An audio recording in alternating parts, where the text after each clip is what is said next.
ဘယ်ဟာပြောခဲ့တာကသင်္ခါရ၃မျိုးကလောကီလုံးနော်ကိုယ်နဲ့သွားပြီးရောင်းလိုက်ကိုယ်နဲ့သွားပြီးဒီကလာလောက်တာကာသင်္ခါရရောင်းဝယ်နော်ဝင်တုံးနဲ့ပြောဆိုလောက်တာကစိတ်တွေကအမြဲကြံရင်းနေတာကဒါကဒကာမတို့အကုသိုလ်ဘက်ကပြောလိုက်ပါတယ်ဘုရုကြောင့်ဖြစ်တာတဲ့ပါဠိရလိုက်စမ်းမသိလို့လောက်တာတဲ့ဒီသုံးခုရင်းပြီလားဒါကြောင့်ဒီနေ့တရားထုနာရတဲ့ဒကာရမတွေဒကာကျွယ်ဖိုးတန်လိုက်တို့လုံနေတဲ့ဥစ္စာဒီပဋိစ္စသမုပ္ပါလုံနေတာပါလားပဋိစ္စသမုပ္ပါဖြတ်နေတာလားပဋိစ္စသမုပ္ပါစက်ရဟကြီးကိုလဲအောင်လုပ်နေတာလဲအောင်လုပ်နေတယ်ဆိုတာသိကြလားမရှိဘူးလားအဲ့ဒါညာရအောင်လုပ်ကြစမ်းပါကာရမတို့အဝိဇ္ဇာပစ္စယသင်္ခါရအခုအကုသိုလ်ဘက်ကသဘောကျအဝိဇ္ဇာကြောင့်အကုသိုလ်သင်္ခါရသုံးခုဖြစ်ဘူးလားကုသိုလ်သင်္ခါရတဲ့တောင်အဝိဇ္ဇာကပါလိုက်သေးတယ်ဒါနတွေကိုဘုံဘဝလိုချင်လို့လူဖြစ်ခြင်းနဲ့ဖြစ်ခြင်းမြမဖြစ်ခြင်းလို့ဒါနကိုဟုတ်လားလှုပ်ခြင်းတော့ကာယကံနဲ့ငွေလေစုသွားလာပြီးတော့ဝေကံနဲ့ပြောဆိုကောမနောကံကဒီပုဂ္ဂိုလ်ဘယ်လိုပြောမှခမ်းများများလေးဖြစ်မှာကွဆိုပြီးကလာကိုကနောက်ဘဝကောင်းစားခြင်းတဲ့စိတ်ထားနဲ့ကာယကံဝစီကံခေါင်းကမနောကံတွေလုံးမယ်ဆိုလို့ရှိရင်လေတဲ့နောက်ဘဝချမ်းသာရေးကျမ်းမာရေးအကြောင်းရင်းခံပြီးကိုနဲ့သွားပါဇက်နဲ့ပြောစိတ်ထဲကကြံစီပြီးဒီကလာကုသိုလ်ပဲလုပ်ပါဦးနောက်ဘဝကောင်းစားရေးသာလုံးမယ်ဆိုလို့ရှိရင်ဖြင့်အဝိဇ္ဇာပစ္စယသင်္ခါရရိမ့်မကြလားနောက်ဘဝကောင်းစားရေးလို့ရင်ဒါကုသိုလ်ဘက်ကရှင်းမလားမလောက်ကောင်းဘူးတဲ့ဒကာဓမ္မဘယ်တော့အဝိဇ္ဇာကြောင့်ဖြစ်တာကိုဗျဒကာကျေအဝိဇ္ဇာကြောင့်ဖြစ်တာအကောင်းလို့ဆိုလို့ကဲနောက်ဘဝကောင်းစားရေးလိုချင်လို့ကိုယ်နဲ့သွားပြီးဒီကလာလောက်ကြတာဟုတ်လားနှုတ်နဲ့ပြောဆိုနေကြတာစိတ်ထဲကကြံစီပြီးဒီကလာအလူခံပြီးဒီကလာနေကြတာကိုယ်တိုင်နောက်ဘဝကောင်းစားရေးကိုကာယကံနဲ့ပကံဆေးလို့ဝစီကံနဲ့သူတစ်ပါးကိုလည်းပြောလို့ဆိုလို့မနောကံနဲ့လည်းစိတ်ထဲကနောက်ဘဝကောင်းစားရေးအလိုရှိလို့လုံးမယ်ဆိုရင်ဖြင့်ဒီကံဒီကားလို့ဆိုလို့ရှိရင်ဖြင့်နောက်ဘဝကောင်းစားရေးဆိုတော့နောက်ဘဝဒုက္ခသစ္စာမလားဇာတိလာမှာမဟုတ်လားဇာတိဝိညာဉ်မလာဘူးလားအဲ့ဒါဘာသစ္စာအဲ့ဒီဒုက္ခသစ္စာမသိသောကြောင့်နောက်ဘဝလိုချင်လို့လုတ်တဲ့ကုသိုလ်ဟူသွေးသည်အဝိဇ္ဇာပစ္စယသင်္ခါရကြီးမှာရှင်းမလားဗါတဲ့အဝိဇ္ဇာပစ္စယသင်္ခါရဒါဖြင့်ကုသိုလ်လုတ်တိုင်းခဗျားတို့သည်နိဗ္ဗာန်ရောက်သလားလို့မဲလို့ရှိရင်ဖြင့်တခါကျွေးဖြေတတ်ပလားဖြေတတ်ပါဘူးဘယ်လိုဖြေပါမလဲအဝိဇ္ဇာကြောင့်ဖြစ်တဲ့ကုသိုလ်ဟူ၍ဟာနိဗ္ဗာန်မရောက်ဘူးရှင်းမလားအဝိဇ္ဇာကြောင့်ဖြစ်တဲ့ကိုယ်နဲ့ပြုတဲ့ကုသိုလ်ပါဇက်နဲ့ပြုတဲ့ကုသိုလ်မနောနဲ့ပြုတဲ့ကုသိုလ်ဒကာရမတို့ဒါနိဗ္ဗာန်ရောက်နိုင်ပါဘာဖြစ်လို့မရောက်နိုင်သလဲအဝိဇ္ဇာကြောင့်ဖြစ်လာမသိလို့လှူတဲ့ဒကာရမတွေဒုက္ခသစ္စာမသိဘဲနဲ့လှူတဲ့ဒကာရမတွေနောက်ဘဝဘယ်ကစမယ်နောက်ဘဝကိုဘယ်ကစမယ်ပဋိသန္ဓေကစသဘောကျဇာတိဘာသစ္စာဒါဖြင့်နောက်ဘဝဒုက္ခသစ္စာရဖို့လုပ်တဲ့ကုသိုလ်ကောင်းသေးရဲ့ဒါကြွယ်ရှောင်ရလိမ့်မယ်အားလုံးဒကာရမတွေဒါပါလေရှောင်ရမှခင်ဗျားတို့ကဆောင်းမနေပါနဲ့လို့သတိပေးလိုက်တယ်ရှင်းမလားရှောင်ရမှာကိုသို့တော့များသောဖြင့်ဒီလိုဆရာကောင်းသမားကောင်းမတွေ့လို့ရှင်ဖြင့်ရှောင်ရမှာဆောင်းနေတာကြီးပဲလို့ဒကာတိုက်ဆုံးဖြတ်ချက်ချလိုက်တယ်ဘယ်လောက်ကြောက်ဆရာကောင်းလို့တို့ဆရာဘုန်းကြီးကဒါဘယ်နဲ့ကြောင့်ဒီလိုဟောပါလိမ့်မလဲလို့မေကွန်းထုတ်တော့ခင်ဗျားတို့ကအမြင်သားပဲခုချပြတော့နော်အဝိဇ္ဇာပစ္စယသင်္ခါရဟောကုသိုလ်သင်္ခါရတဲ့ခဏကတော့ရောင်းဝယ်တယ်လို့တုန်းကတော့ဝိဇ္ဇာပစ္စယအကုသိုလ်သင်္ခါရအခုတော့လူမှုတမ်းမှုနောက်ဘဝကောင်းစားခြင်းလို့လုပ်တဲ့လူဟူသေးတော့အဝိဇ္ဇာပစ္စယသင်္ခါရထည့်လိုက်ကုသိုလ်သင်္ခါရရောင်းရဝယ်လုပ်နေတော့အဝိဇ္ဇာပစ္စယနောက်ဘဝကောင်းစားရေးကုသိုလ်တွေလုပ်နေတော့ခဲအောင်ဝိဇ္ဇာပစ္စယ သင်္ခါရမှာပြင်ပေးပါအဝိဇ္ဇာပြည့်စရာကုသိုလ်သင်္ခါရ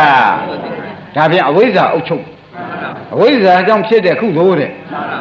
အဝိဇ္ဇာကြောင့်ဖြစ်တဲ့ကုသိုလ်ဖြင့်ဝိဇ္ဇာဥဒ္ဒပါရိညာဏဥဒ္ဒပါရိဆိုတဲ့ဓမ္မစကြာသောတာပန်တည်ကံဖြစ်နိုင်ပါမဖြစ်နိုင်ပါဘူးရှင်းမလားရှင်းပါဒါဖြင့်ဒကာဓမ္မတွေထူသေးလို့အသေးလို့ပဋိစ္စသမုပ္ပါဟောလာတာပဲဆိုတာဒကာကျွဲသိချပါရှင်းကြပါလားမလုံနဲ့မတန်းနဲ့မပေးနဲ့မကန်းနဲ့ဟောတာမဟုတ်ဘူးနောက်ဘဝကောင်းစားရဖြစ်တဲ့ကုသိုလ်ဖြင့်မလုံနဲ့အဝိဇ္ဇာကြောင့်ဖြစ်တာလို့ပြောလိုက်ရှင်းမလားအဲ့ဒါကိုဒါတော့မှမပါရင်ဖြင့်ဒကာကျွဲလူကိုမဖြစ်သေးဘူးဒုက္ခရှားနေတဲ့ပုဂ္ဂိုလ်သာဆိုရအာလုံးဒကာဓမ္မတွေကြက်ကြက်သတိထားပြီးနားတော်မှာဆရာရင်မို့ချွင်းချက်မရှိဟောနေတာ။ဗမင်ညဆရာဆိုမင်းတို့ကုသိုလ်လူကြားกว่าဒါမှမင်းတို့နောက်ဘဝကောင်းစားမှာပေါ့။ဟောလိုက်မယ်။နောက်ဘဝဘယ်ကစတော့ဇာတိဘာသစ္စာဟောကိုတော့ပြောတာလွဲကုန်ပြီလို့ပြောလိုက်။ဇာတိကဒုက္ခသစ္စာကြီးကိုတော့နောက်ဘဝဘယ်လုံးကောင်းစားတာဘာသစ္စာဘယ်တော့ဟောတာဟောနေတယ်နောက်ဘဝကောင်းစားရည်တဲ့ဘာသစ္စာကစရဘာလုံးဇာတိမဟုတ်လားဇာတိဘာသစ္စာအဲ့ဒါနောက်ဘဝအစဇာတိကမဟုတ်လားနောက်ဘဝမင်းကောင်းစားမယ်လို့ဟောလို့ရှိရင်ဖြင့်ခမည်းတော်ယုံကြမလားမယုံကြတော့ဘူးဘာဖြစ်လို့မယုံကြတော့အဲ့ဒီဒုက္ခသစ္စာကြီးခမည်းတော်ကမသိသေးဘူးလားသိပါဘူးဒါဖြင့်နောက်ဘဝကောင်းစားတာပါရလားမပါလို့ရှိရင်ဒကာဓမ္မတွေကလည်းသူများပါးစပ်လမ်းဆုံးပြီးဒကာကျွယ်တို့ဒကာတိုက်တို့ဥလဘုတို့ကနောက်ဘဝကောင်းစားအောင်တော့လုံးမပဲဆိုတော့သူများပါးစပ်လမ်းဆုံးတာမှန်ပါဘူးဒကာကျွယ်ပဲလမ်းဆုံးပါဒကာတိုက်ကောသူများပါးစပ်လမ်းဆုံးသူများပါးစပ်လမ်းဆုံးရင်ကိုယ်ပိုင်ညာဟုတ်သေးရဲ့ဟုတ်ပါဘူးကိုယ်ပိုင်ညာမဟုတ်လို့ရှိရင်ဖြင့်သူများတောင်မွေးဆွဲတော့ရောက်သေးဆွဲသွားလဲကိုယ်ကရောက်ကြရုံကျင်းစီဆွဲသွားရင်ဆူးရရှိတဲ့ဆွဲသွားရင်အဲ့ဒါသူများပါးစပ်လမ်းဆုံးတာမှတ်ပါအဲ့ဒါကြောင့်ယနေ့ရှင်းပြခမည်းတော်သူများပါးစပ်လမ်းမဆုံးပါနဲ့ဒီပရိစ္ဆေသမုပ္ပါကြည့်ပါဘုံဘဝတောင်းတလုပ်တဲ့ကုသိုလ်ဟူသွေးဒီဒကာဓမ္မတို့နောက်ဘဝဘာရမယ်ထင်ကြဒါကြောင့်သင်္ခါရပစ္စယဝိညာဏဇာတိဝိညာဉ်ခေါ်တာရိမ့်မိဗလားဒါဇာတိပဲပရိသေဝိညာဉ်ဇာတိပဲရှင်းမလားဒါဘ ᱹ ကြောင့်ဒီဝိညာဉ်ဖြစ်လာတယ်ပရိသေနေရတယ်ဆိုတာပေါ်လာသေးဘူးလားရွတ်ကြည်စံသင်္ခါရပစ္စယဟောဝိညာဏဆိုတာပရိသေဝိညာဉ်ရှင်းမလားဝိညာဏဆိုတာဘာပါလိမ့်ဘ ᱹ ကြောင့်ဖြစ်ပါလိမ့်ဗျာသင်္ခါရပေါ်ဘ ᱹ ကအောက်ချုပ်နေပြန်ပါလိမ့်ဒါဖြင့်အဝိဇ္ဇာဤဩဇာအာဏာကင်းပါရဲ့မကင်းပါဘူးဒါဖြင့်ဒီဝိညာဉ်ဒီအကုသိုလ်မကင်းတဲ့ပရိသေဝိညာဉ်ဇာတိဖြစ်လေသောကြောင့်သူဟာအဝိဇ္ဇာလက်ချက်မိနေတဲ့ဒုက္ခသစ္စာမှန်ပါဘူးရှင်းမလားဒါဖြင့်ဒီဥစ္စာဝိညာဉ်ပရိသေဝိညာဉ်ဟာဇာတိဇာတိပြီဖေရကဒါဖြင့်ခဗျားတို့ကိုဒုက္ခကိုရှာတာရှင်းမလားဘာရှာပါလိမ့်ကိုဒုက္ခကိုရှာတယ်ဆိုတော့ကလေးလေးတယောက်ဘုန်းကြီးကဥပမာပြပါမယ်မှန်ပါပါကလေးလေးတယောက်တကယ်ကြောဥပမာပြမနော်ကလေးလေးတယောက်ကအပြေးလွှားသွားတာနဲ့ကလေးချင်းအပြေးလွှားသွားတာတဲ့၎င်းကလေးလေးကဟတ်ထိုးလဲတော့ဒုနာရတယ်ထားပါတော့နော်ဒုနာရတာဒီနာကိုမိမိဘတွေကဘယ်အောင်ကြက်ကလေးစပြုတ်စီလေးစဟုတ်လားလိမ့်ရတုတ်ကြပြီးဒီကလာကြက်ကလေးပါလေပတိလေးစီးမပေးဘူးလားစီးပေးပါနောက်တစ်ခါပြေးတော့အမိမိဘကဒီကလေးဘယ်နဲ့ဆိုပါဒီကောင်လေးအနာတစ်ခုမပြောက်ခဲနဲ့အနာရောက်ရှင်မြန်မလားအနာပေါက်ရှင်မြန်မလားလို့မဆိုဘူးလားသဘောကျဘာလို့အနာမပြောက်ခင်အနာမပြောက်ခင်အနာတစ်ခုရောက်အောင်သူကြိုးစားတဲ့အိဗယ်မရောက်ဘူးလားခင်များတို့လေတဲ့ယခုနောက်ဘဝကောင်းစားခြင်းလို့လုတ်တော့ဒီဘဝခန္ဓာကြီးရောမရှိဘူးလားရှိပါဘူးဒီဘဝခန္ဓာကြီးကလည်းဘာသစ္စာတော့သဘောကျအဲ့ဒီဒုက္ခသစ္စာခန္ဓာကိုယ်ကြီးနဲ့နောက်ဘဝကောင်းစားရေးလုတ်ပြန်တော့နောက်ဘဝဘာသစ္စာရဒါပြန်အနာမပြောက်ခင်အနာပေါက်ခြင်း ရိမ့်ပြီလားဗါတဲ့ဒီတဲ့ထူတာဒီတဲ့အားတာတော့တကားတိုက်တို့တကားကျွဲတို့ဥလဘူးတို့ရှိသေးရဲ့မရှိပါဘူးဗျာဒါဆရာသမားကခေါင်းမဆောင်ရင်ခမည်းတော်မိုးကျုပ်ပြစ်တဲ့နာတယ်အောက်မေ့ပါမှန်ပါဗျာမတာဘူးလားအမှန်တန်ရောက်ချကောင်းပါဒါကြောင့်ပရိစ္ဆေသမုပ္ပါကိုရဲတင်းတင်းပြနေတဲ့လောက်ပါခမည်းတော်ကုသိုလ်ကာသင်္ကာရဝစီသင်္ကာရစိတ်ဓာတ်ကိုယ်ရောစိတ်ရောစကားရောလောက်တာလောက်နောက်ဘဝကောင်းစားရေးမလုပ်ဒီဒုက္ခကြွရပါလေလို့လောက်ပါဇာတိဒုက္ခကိုဒီလိုဆိုရင်အိတ်ကောင်ဖာမောက်လှူဇာတိလာအောင်မလားအဲ့ဒါကြတော့အဝိဇ္ဇာကဥသိသေးရဲ့ဘယ်သိမလို့ဒီဝိညာဉ်ဒုက္ခသစ္စာလို့သိပြီးလှူတာကိုဗျအဲ့တော့ဒုက္ခသစ္စာလာသေးရဲ့အဲ့ဒါတကြီးအိုမတွေရွယ်ကြီးတွေအလုံးစုံသတိထားလိုက်စမ်းပေါင်းပြင်ချိန်ကောင်းလို့ရှိရင်ပြင်နိုင်သေးတယ်ပြင်ချိန်မကောင်းဘူးဆိုလို့ရှိရင်မြန်သွားပြီဆယ်လို့ကိုမရတော့ဘူး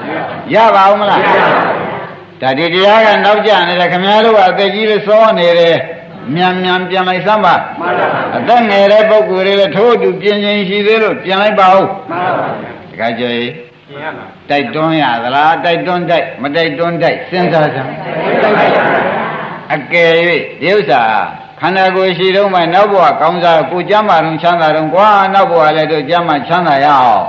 သူကြတဲ့ညပေးတဲ့ကမ်းကြအောင်ဆိုဟေးလို့လူကြီးတန်တန်ဘာဘာနဲ့ပြောလိုက်လို့ချင်းဒီလူကြီးတွေပဲနဲ့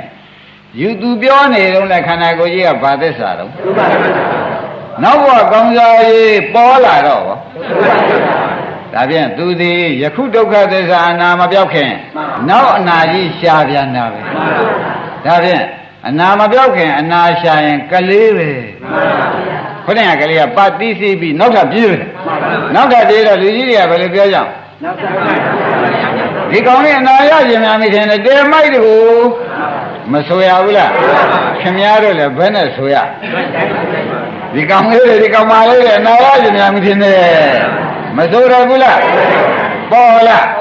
ဒါကြောင့်ဒုက္ခဝမှာကြွရပါလေဆိုတာဆရာဘုန်းကြီးတကကျွဲတို့တကစိုက်တို့အားလုံးဆုံးပါသဘောကျဆုံးမတိုက်ဘူးလားဗျာဆုံးပါပါခိုင်းဒါဖြင့်ဒကာဓမ္မတို့သင်္ခါရပစ္စယဝိညာဏံဆိုတာအဝိဇ္ဇာစနက်ကင်းပါရဲ့လားရွတ်ကြည့်ဒါဖြင့်အဝိဇ္ဇာပစ္စယ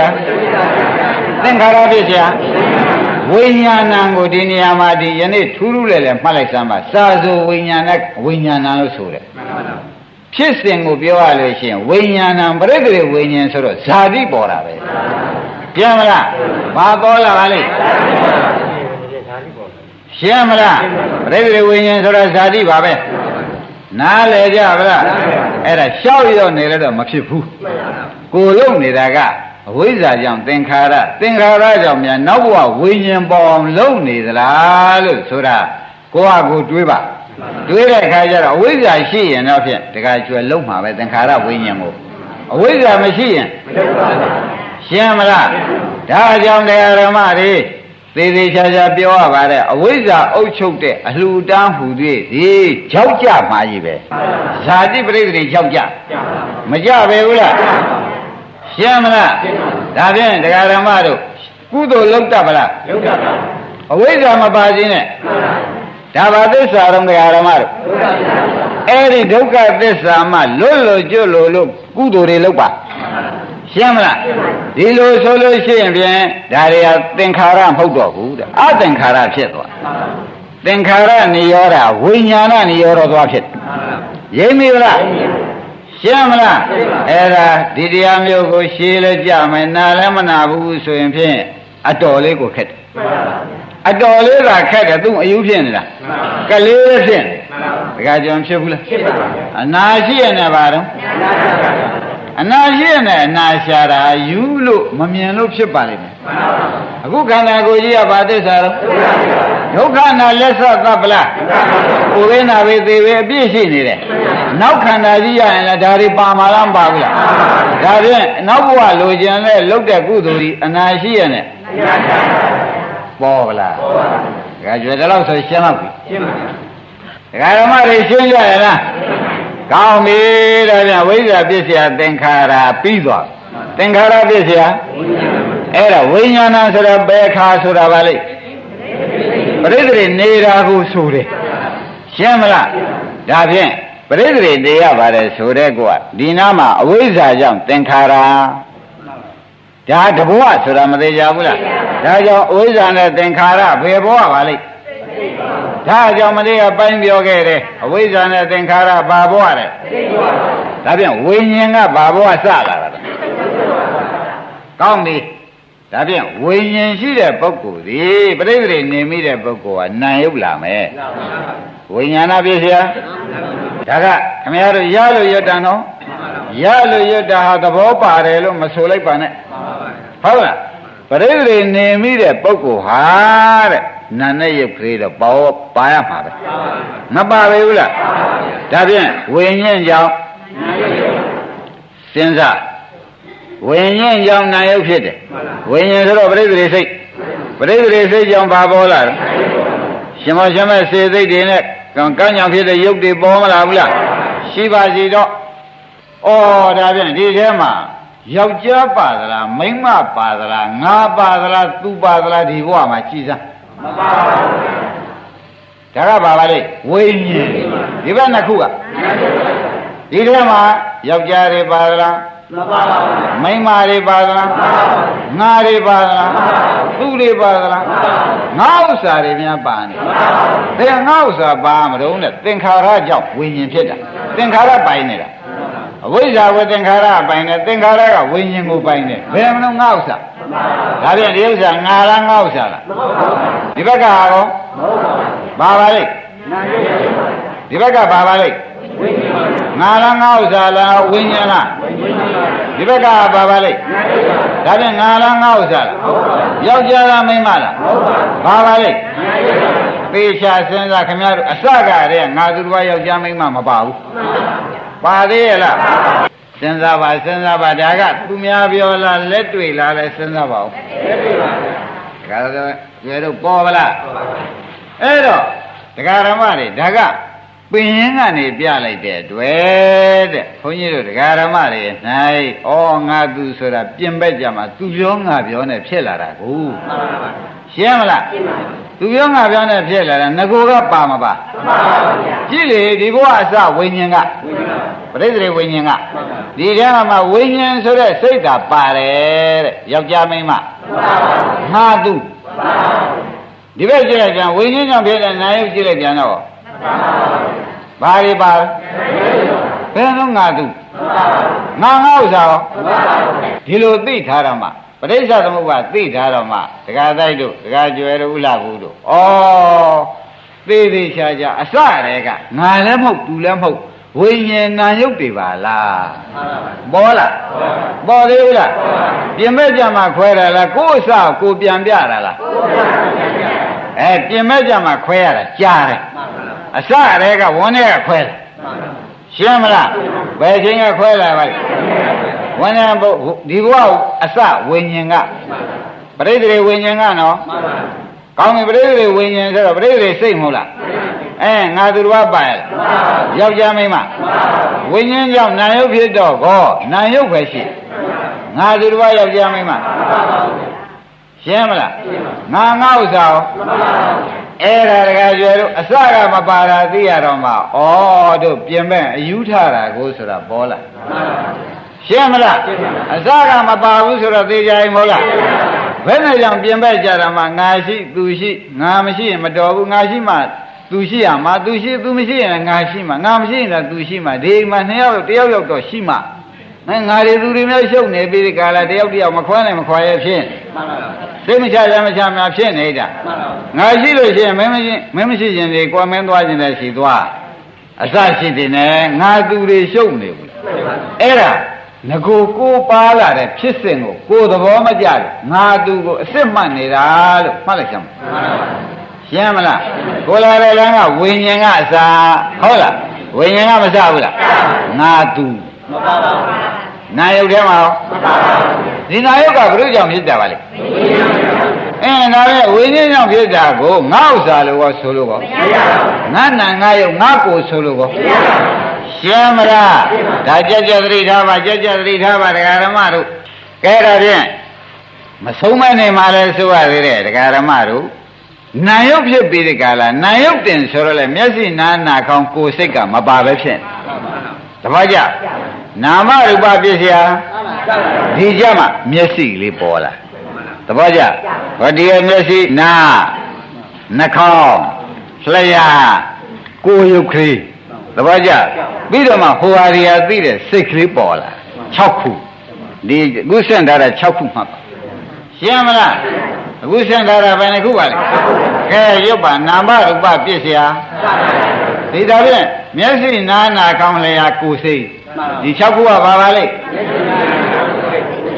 ပြန်ရလိုက်စမ်းမျက်စိနာနာခေါင်းလျှာကိုယ်စိတ်ဆိုတော့ဒီထဲမှာလဲတရားဓမ္မတွေယောက်ျားမိန်းမပါရဲ့ငါသူရောငါဥစ္စာရောမပါပါဘူးသူဘုရုကြောင့်ဖြစ်တယ်ဆိုတာတွေးစားတရားဓမ္မတို့ဟောနာယုတ်ကြောင့်ဖြစ်တော့နာယုတ်တာပိုင်တယ်ပေါ့ဗျာငါပိုင်ရလားငါကိုငါပိုင်တယ်ဆိုမလားငါမျက်လုံးငါပိုင်တယ်ဆိုမလား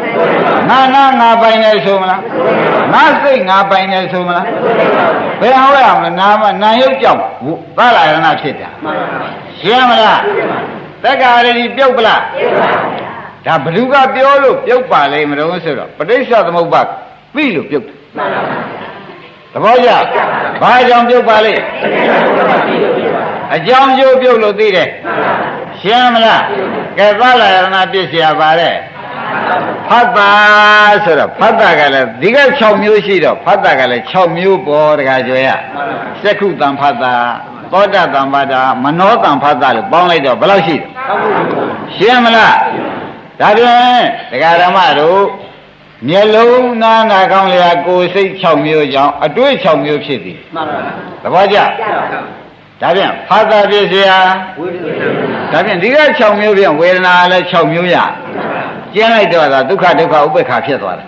သဘောကျလားဒါဖြင့်ဝေဒနာ3မျိုးမလားဘူးလားဒီဝေဒနာတွေကကံမကောင်းအကြောင်းမသိလို့ဖြစ်တဲ့ဝေဒနာလားဖတ်တာကြောင့်ဖြစ်တဲ့ဝေဒနာလားတရားဓမ္မတဲ့ကျွတ်တွေ့ရင်ဂျိုဝင်ထမရတဲ့ကံမကောင်းအကြောင်းမသိတော့ဝေဒနာတွေများလိုက်တာကျွတ်တွေ့ရင်ဂျိုဝင်နဲ့ထင်တယ်ပိတ်ကလေးများရုပ်ပါအောင်ဘယ်နဲ့များဖြစ်နေကြသဘောကျလားအခုဝေဒနာဘယ်လိုကြောင့်ဖြစ်တာလဲဖတ်တာကြောင့်ဖြစ်တဲ့ဝေဒနာဂျိုဝင်လို့ဖြစ်တဲ့ထင်တော့သွားပါ ਈ ဗျာမသွားသေးဘူးလားဘယ်လိုကြောင့်ဖြစ်တာပါလဲရှင်းမလားဒီနေ့ကအစဉ်တိုင်းတရားဝေဒနာဖြစ်เสียတဏှာတွေရောလို့ဆိုလို့ရှိရင်ဒကာဓမ္မတို့ဝေဒနာခံစားတဲ့ပုဂ္ဂိုလ်ဟာဒုက္ခခံစားတဲ့ပုဂ္ဂိုလ်လဲဒုက္ခဝေဒနာခန္ဓာကိုယ်တော်မှာရောက်နေတယ်တကားကျွဲပျောက်ရှင်တဲ့တဏှာလာတယ်သဘောကျဒုက္ခဝေဒနာခန္ဓာကိုယ်ထဲမှာချမ်းသာတာလေးပေါ်လာတော့သဘောကျတဲ့တဏှာလာတယ်မလာဘူးလားဥပ္ပခဝေဒနာပေါ်လာတဲ့ခါကျတော့မသိတဲ့အဝိဇ္ဇာဆိုတဲ့ကိလေသာတွေကမလာဘူးလားဒါဖြင့်ဖတ်တာဖြစ်เสียဝေဒနာဖြစ်เสียဟောတဏှာမလာလားတဏှာလာလို့ရှိရင်ဖြင့်ဒကာဓမ္မတို့ဥပါဒံလာရအောင်သဘောကျဥပါဒံ၄ပါးမလာပဲဘူးလားသို့တော့ဒီနေ့၄ပါးမချဲ့ပါဘူးဥပါဒနာဖြစ်เสียကမ္မဘောဆွဲလန်းတဲ့ပုဂ္ဂိုလ်ကကာယကံဝစီကံဒီဘဝအထုတ်ပြန်တယ်အာမထုတ်ဘူးလားဒါဖြင့်လေဝိညာဉ်ကအစကမ္မဘဝအဆုံးဒကာဓမ္မတွေဒါပြစ္ဆုတ်ပံဘဝလို့မှတ်လိုက်စမ်းဝိညာဉ်ကအစကာမဘဝအဆုံးဒါဘယ်ဘဝပါလဲ1 2 3 4 5 6 9 10ပြစ္ဆုတ်ပံဘဝဒီ8ခုရှိဒါခင်ဗျားတို့သဏ္ဍာန်မှာဒီ8ခုပဲရှိတယ်ဒါကြွယ်ဘယ်နှခုရှိတယ်ပြစ္ဆုတ်ပံဘဝမှာလေဘယ်နှခုရှိပါလဲ8ခုပဲရှိတယ်ဒီဘက်1နဲ့2ကဒကာဓမ္မတွေအတိတ်ဘဝလို့ပြောခဲ့ပြီးသားရှင်းပြီနော်အတိတ်ဘဝကအကြောင်းနေမဟုတ်လားအတိတ်ဘဝအကြောင်းကြောင့်ပြစ္ဆုတ်ပံတရားတွေပေါ်မလာဘူးလားဘယ်နှခုပေါ်လာ8ခုပေါ်လာတော့ဒီကြံဝိညာဉ်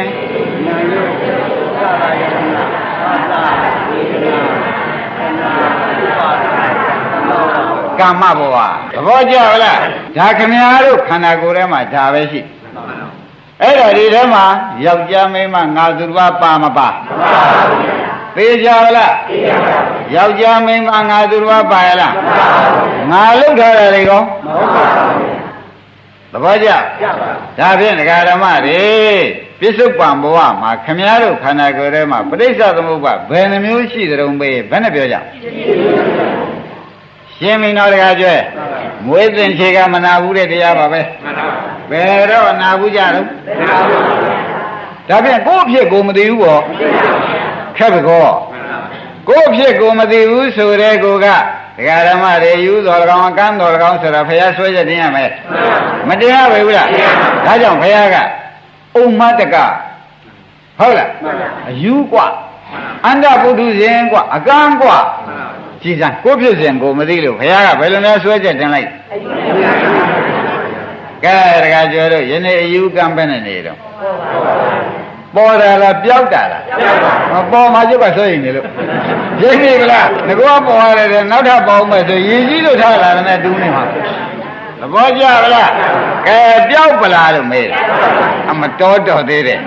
ဒကာသားရေအသက်60ကျော်မှအယူပျောက်ကံပျောက်ဒီတိုင်းကြမလဲဘူးလားဒါကိုယ်တန်တန်ဖြစ်နေတဲ့ဖြစ်စဉ်ကိုမသိလို့ငါသူဆွဲနေတာယောက်ျားမိန်းမဆွဲနေတာဒီတော့ဝိညာဏယုတ်သောလနာဖတ်တဝေဒနာတဏှာဥပါဒံကံကာယကံမရှိကမနောကဒကာဓမ္မတွေဒီထဲမှာယောက်ျားမိန်းမပါသေးငါလောက်ထားတာများကြည့်လေဝိညာဉ်ကြောင့်နာယုတ်ဖြစ်တယ်ဝိညာဉ်ကလောကမှာနာယုတ်ကအကျိုးဝိညာဉ်ကအကြောင်းနာယုတ်ကအကျိုးနာယုတ်ကအကြောင်းသာလနာကငါလောက်ထားတာပါမပါအကြောင်းကျိုးဆက်နေတာပဲရှိသဘောကျလားဒါဖြင့်ဒီဥစ္စာတွေပြစ္ဆုတ်ပံဘဝမှာဒကာဓမ္မတွေဒါပဲလက်ဖြစ်နေတာပဲတော်ကြဝိညာဉ်ပေါ်နာယုတ်ပေါ်သာလနာပေါ်ရှင်းမလားနောက်တော့ရပောင်းများစွာနားလာတော့မှဒီဥစ္စာပုံမူရှင်းမတော်ဒကာဓမ္မတို့အခုဟာကခမည်းတော်သိသလောက်ခေညာဟိုတဲ့လို့ပေါ့ဗျာကလေးလေးတွေသူနဲ့လိုက်အောင်ထမင်းခွန်းနေတာရိမ့်လေးဗလားဗါတဲ့ဥပဇ္ဇနဲ့တော်ယုံထမင်းခွန်းနေတာဟုတ်ပလားဒီတဲ့ကျင်းကျင်းခေါ်လိုက်လို့ရှင်းခမည်းတော်ဗဇက်ပေါက်ပိတ်ပြီးသီးပြီးလာမှာဆိုလို့ရှင်းမလားသီးလာမှာဆိုတဲ့အထက်လျှော့ထားတာဗျခင်ဗျားတို့အသိကုံသေးတယ်လို့အောင်းမိတ်မနေနဲ့တခါကျပြတ်တောင်းလုံးမနေနဲ့ဟုတ်ပြတ်တောင်းလုံးနေကလေးဘဝမပြောက်ဖဲနေဦးမယ်ရိမ့်ပြီလားကဲဒါဖြင့်ပြစ္ဆုတ်ပံဘဝခင်ဗျားတို့ခန္ဓာကိုယ်ကဘယ်နှခုရှိဒါရှိနေတာပဲဆိုတာသဘောကျဒါလေးပဲဆက်ဖြစ်နေတာပဲဒီနေ့တော့လေတဏှာကြီးမှာလဲဝိညာဏသရဏဖသဝေဒနာတဏှာဥပါဒံခံနောက်တဏှာကြီးမှာရောဒီတိုင်းပဲနောက်တစ်ဆက်ကမှာရောဒါဖြင့်ဒါတွေသာလက်ဖြစ်နေတယ်ဆိုတော့ဘယ်မလို့ယောက်ျားမိန်းမငါသူတော်ငါဥစ္စာပါသေးရဲ့ကောင်းပြီဒါပဲဘောပါလိမ့်ဒီလိုဘာဘောမှာပရိစ္ဆသမုပ္ပါဘယ်နှမျိုးပါလဲကဲပြစ္ဆုတ်ပံဘောကနေပြီခင်ဗျားတို့ကဒီကာယကံဝစီကံတွေလှုပ်လိုက်တဲ့တဲ့ကံဆိုတာကျိုးပေးရအနာဂတ်ဘဝဇာတိမလားဘူးလားကာမဘဝဖြစ်เสียရှင်းမလားဇာတိဖြစ်เสียအဲ့ဒီအခုနောက်ပြတဲ့သုံးခုကခင်ဗျားတို့အနာဂတ်ဒုက္ခရအောင်လို့ထလို့အနာဂတ်ဒုက္ခပေါ်တာရှင်းမလားဒါပြန်ဒီသုံးခုဒီနှစ်ခုကပါပါလိမ့်အတိတ်ဘဝအလယ်၈ခုကနောက်နှစ်ခုကဒါပြန်ပရိစ္ဆေသမုပ္ပါဆိုတာဒကာဓမ္မတို့ဘဝပဲနှစ်ခုဆက်ပြတာတော့အဲ့ဒါခင်ဗျားတို့ကညာတိုင်းရောဒီလိုဆက်ရပါလို့ဤညာတိုင်းရောဒီလိုဆက်ရပါလို့ဤသွားဟောဗျာရှင်းမလားညာတိုင်းရွတ်လေမသိဘဲနဲ့ရွတ်လေဒီဆက်ကြီးတိုင်းဆက်ရပါလိဆိုရစုပြည့်လေကြမှာပဲ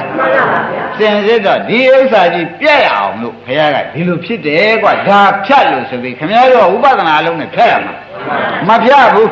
ဒီတိုင်းဖြစ်ချင်တာနဲ့ရွတ်နေတာပဲဘလောက်ထိအောင်ဆိုးရနေတယ်ပေါ်လားဒီလိုက်ရင်ကဘုရားဝတ်တဲ့ဒါများထည့်သေးလား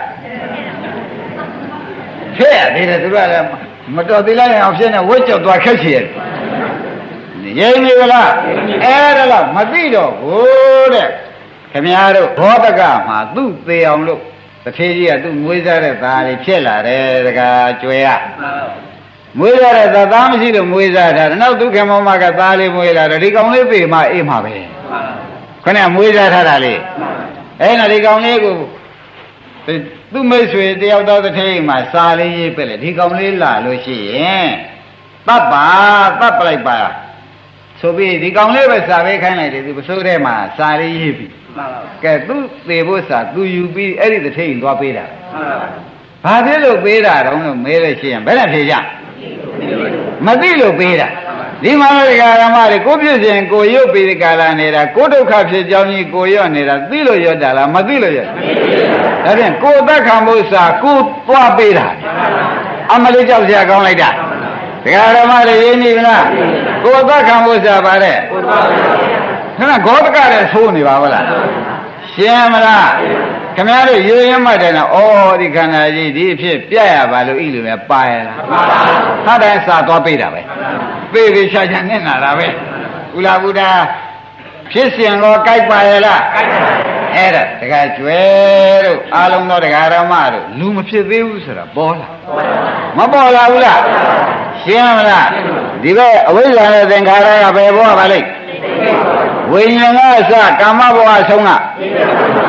ဒါခမည်းတော်ယခုခန္ဓာကိုယ်ကိုဆိုသည်နောက်ဘဝဒီဇာတိဇရာမရဏကဒါဖြင့်ဝိပဿနာရှုတဲ့ပုဂ္ဂိုလ်မှာတရားကျွယ်တို့တရားသိုက်တို့မှတ်လိုက်ဒီပစ္စုပန်၈ခုတည်းမှာရှုရမယ်ဟိုဘက်ကိုလည်းမရှုနဲ့ဟိုဟာတွေရောဒါကလွန်ပြီးတော့သေးလို့ရှိသေးရလားဒါကလည်းမရောက်သေးလို့ရှိသေးရလားဒါဖြင့်ဒီ၈ခုတည်းမှာသာရင်ခမည်းတော်ခန္ဓာကိုယ်ဒီထဲမှာရင်ရှုရမယ်တခြားထဲမှာရှာရင်သဘောကျပါလားဒါဖြင့်ဒကာဓမ္မတို့ဝိပဿနာရှုဖို့ခန္ဓာတော့ဖြစ်ဒကာကျွယ်စတွေ့ပြီရှင်းမလားဒါဖြင့်ဒကာဓမ္မတို့ဒီခန္ဓာကြီးကအလယ်ရှိခုကဘာခန္ဓာတော့ပြစ္ဆုတ်ပံခန္ဓာဆိုတာပေါ်လားပြစ္ဆုတ်ပံခန္ဓာထဲမှာလေအခုလို့တရားနာနေတဲ့ဒကာဓမ္မတွေရှင်းပြပါမယ်တရားနာနေတဲ့ဒကာဓမ္မတွေကြတော့ဝိညာဏယုတ်သလနာဖတ်သဝေဒနာဟုတ်လားဒီကဝိညာဏယုတ်သလနာဖတ်သဝေဒနာဆိုတဲ့နောက်ကတဲ့တရားနာနေတဲ့ကုသိုလ်ကတားလိုက်တဏှာဥပါဒံကံချုပ်သွားရှင်းမလားတရားနာနေတဲ့ပုဂ္ဂိုလ်မှာပရိစ္ဆေသမုပ္ပါဘယ်မျိုးဖြစ်၅မျိုးကြည့်ပါဝိညာဉ်နာယုတ်သလိုက်ဖသဝေဒနာနာတဲ့ဝိပဿနာကုသိုလ်ရှင်းမလားဒါပြန်ခန္ဓာကိုယ်မှာဘယ်နှမျိုးဖြစ်နေတယ်ဆိုတာဒီရှေ့က၅မျိုးသာဖြစ်တရားနာနေတဲ့ပုဂ္ဂိုလ်မှာဘာဖြစ်တယ်ဝေဒနာတရားနာတဲ့ကုသိုလ်ဒီကုသိုလ်ကနေပြီးဒီကလည်းတခါကျွဲဝေဒနာကတဏှာဆက်သေးရလားဝေဒနာနေပြီးတခါလဲတရားနာတဲ့ကုသိုလ်ဆက်သွားဆက်ဘူးလားအဲ့တော့တဏှာဥပါဒံကံနေမချုပ်ဘူးလားချုပ်တော့အနာဂတ်ဖြစ်တဲ့ဘဝလာသေးရဲ့ဒါဖြင့်တရားနာနေတဲ့ခိုက်တာမှာခမည်းတော်သဏ္ဍာန်ပဋိစ္စသမုပ္ပါဘယ်နှမျိုးဖြစ်တယ်လို့မနာရင်သွားပြီဟောဗျာမနာရင်နာရင်အဲ့ဒါဘ ᱹ မှဘေရမဲမနေနဲ့ဒီတိုင်းသာကြိုက်ကြည့်ရှင်းမလားဘ ᱹ ဘေရမဲနေဘလို့သေးတော့ကဲအိမ်မှာခမည်းတော်သားနဲ့သမီးနဲ့ပြုံးတဲ့အချိန်မှာဘယ်နှမျိုးဖြစ်သွားပြီကွယ်အပြုံးကောင်းလားအပြုံးဆိုးလား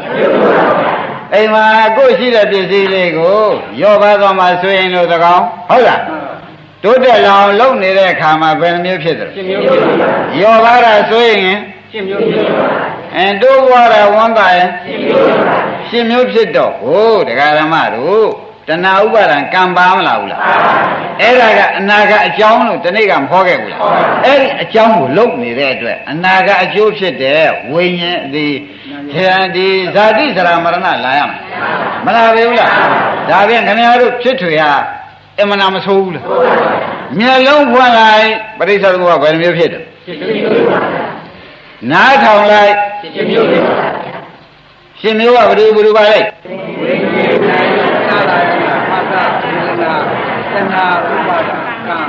သွားပြီတဏှာဥပါဒံကံကပါနေတယ်မျက်လုံးဖွင့်လိုက်ရင်လည်းတဏှာဥပါဒံကံရအောင်သွားတာပဲနားထောင်လိုက်ရင်ကော ဒါဖြင့်ဒါကဘယ်အကြောင်းနဲ့ဗျာအနာကအကြောင်းလုပ်တဲ့ပုဂ္ဂိုလ်အနာကအကျိုးရမရဒါဖြင့်ခမည်းတော်အဲ့ဒါတပည့်တော်ဘာဖြစ်ရှိသတုံးလို့မမေးနဲ့တော့တပည့်တော်တွေကလည်းဆိုအနာကအကြောင်းလုပ်နေတယ်လို့ဖြေချရှင်းမလားဝိပဿနာလုပ်လက်လွတ်တဲ့ပုဂ္ဂိုလ်ဘာလုပ်နေပါလိမ့်အနာဂတ်အကြောင်းလို့တော့သေပြီးချမ်းမဲ့နဲ့အနာဂတ်ကျိုးမလာဘူးလားတဏှာဥပါဒံကံလောက်ထားပြီဟောအပေဇာတိလားမလာဘူးလားဟောအပေဇရာအပေမရဏမလာဘူးလားအဲ့တော့ကျုပ်တော့အိမ်တော့ကောင်းကောင်းမွန်နေတာပါပဲသူကလင်းလည်းမလိမ္မာဘူးကောက်လည်းမကောက်ပါဘူးအစရှိစဉ်နဲ့သီလစကားလေးနဲ့ကာကွယ်နေတယ်ဝိပဿနာစကားကဒေဟိုးကြောင်လျှောက်တယ်လို့ပြောထားတယ်ပြောဘူးလားဒါတရားမနာရင်ပြိဿသမုပ္ပါဘယ်နှမျိုးတို့တရားထုတ်ရင်ဘယ်နှမျိုးတို့တရားမထုတ်ရင်ရှင်းမလားဒါဖြင့်ဒကာဓမ္မတို့သူများပြောလားညံတွေ့တာကိုဟာကိုအိမ်ကြချကြည့်ပါဦးဩငါနေတာအနေကောင်းပဲလားအနေဆိုးပဲလားဒီနေ့ဒီရင်တော့ကြလို့